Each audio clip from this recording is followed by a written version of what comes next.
Hello friends, welcome to Eduhub online classes. मैं हूं जयंत। तो दोस्तों, आज इस वीडियो में स्टेनो 2018 से रिलेटेड में तीन चीज़ों पर चर्चा करने वाला हूं।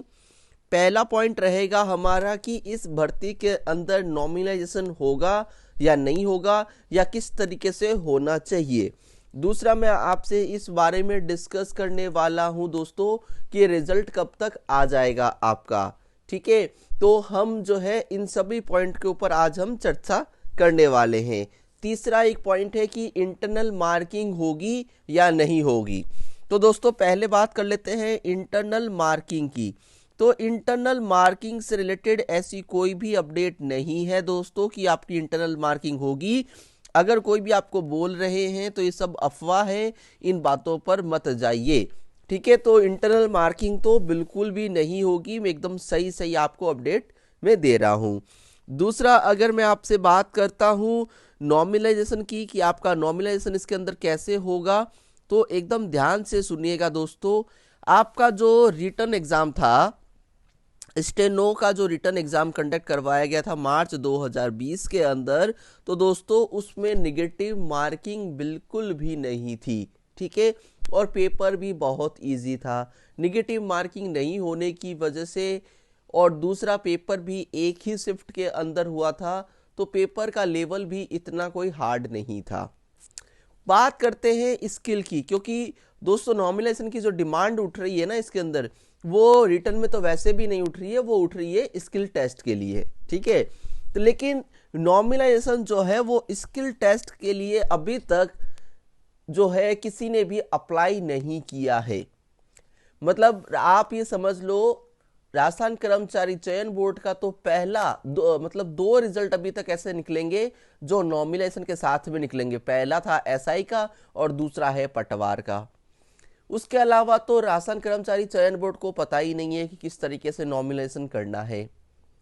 और जो बच्चे अब ये बोल रहे हैं कि सर स्किल टेस्ट के अंदर नॉमिनेशन होना चाहिए, क्योंकि क्या हुआ कि स्किल टेस्ट अलग अलग शिफ्ट में हुए, सभी को एक जैसा मौका नहीं मिला। पहले 12% अभ्यर्थियों को और उसके बाद अब 58 जो % अभ्यर्थी हैं उनको, पहले 12 गुना अभ्यर्थियों को और अब जो है 58% अभ्यर्थियों को स्किल हुआ। तो दोनों के स्किल टेस्ट में अलग अलग हुए हैं, समानता नहीं थी। इसी सब चीज़ों को देखते हुए स्टूडेंट की मांग उठ रही है कि हमें इसके अंदर नॉमिनेशन करना चाहिए। लेकिन दोस्तों नॉमिनाइजेशन जो है इस स्टेनो भर्ती के अंदर स्किल टेस्ट के अंदर पॉसिबल नहीं है। तो अब आपको ये बात भी समझ में आ गई कि नॉमिनाइजेशन की भी इसके अंदर नहीं होने वाला है। क्लियर। अब बात करता हूं मैं आपसे दोस्तों रिजल्ट से रिलेटेड कि आपका रिजल्ट कब आ सकता है। तो रिजल्ट की अगर मैं आपसे बात करूं तो दोस्तों 1 महीना है। पहले भी मैंने आपको बताया था कि साफ साफ बोर्ड के द्वारा कहा गया है 26 जनवरी के बाद में हम 3 बड़े रिजल्ट पब्लिश करेंगे 4 से 5 दिनों के गैप के अंदर। 26 जनवरी के बाद कौन कौन से 3 बड़े रिजल्ट? एक तो पटवार का रिजल्ट हम घोषित करेंगे,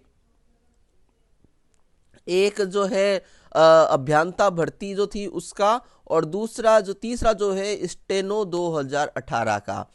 तो ये जो है प्रपोज्ड है दोस्तों, ये रिजल्ट आपके पब्लिश करेंगी सरकार, बोर्ड के द्वारा साफ साफ निर्देश दे दिए गए हैं।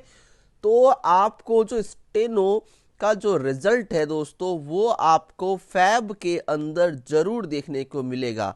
फैब 2022 के अंदर आपको स्टेनोग्राफर 2018, जो कि 4 साल से आप लगातार इस वैकेंसी का वेट कर रहे हैं, सस्पेंस खुल जाएगा।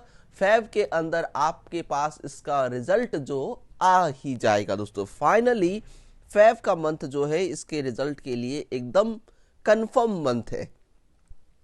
और फैब में भी मैं आपको बता दूं दोस्तों 15 फरवरी से पहले पहले ही आपका ये रिजल्ट आ जाएगा। आई होप दोस्तों जो 3 टॉपिक थे वो आपको तीनों एकदम मैंने क्लियरली समझा दिए हैं। बहुत सारे बच्चों के कमेंट्स आ रहे थे सर इन तीनों चीज़ों के ऊपर आप थोड़ा सा प्रकाश डालिए, थोड़ा सा व्यू दीजिए अपना, जिससे हमारा कॉन्सेप्ट ये क्लियर हो जाए। Okay friends, thank you, have a nice day, bye bye.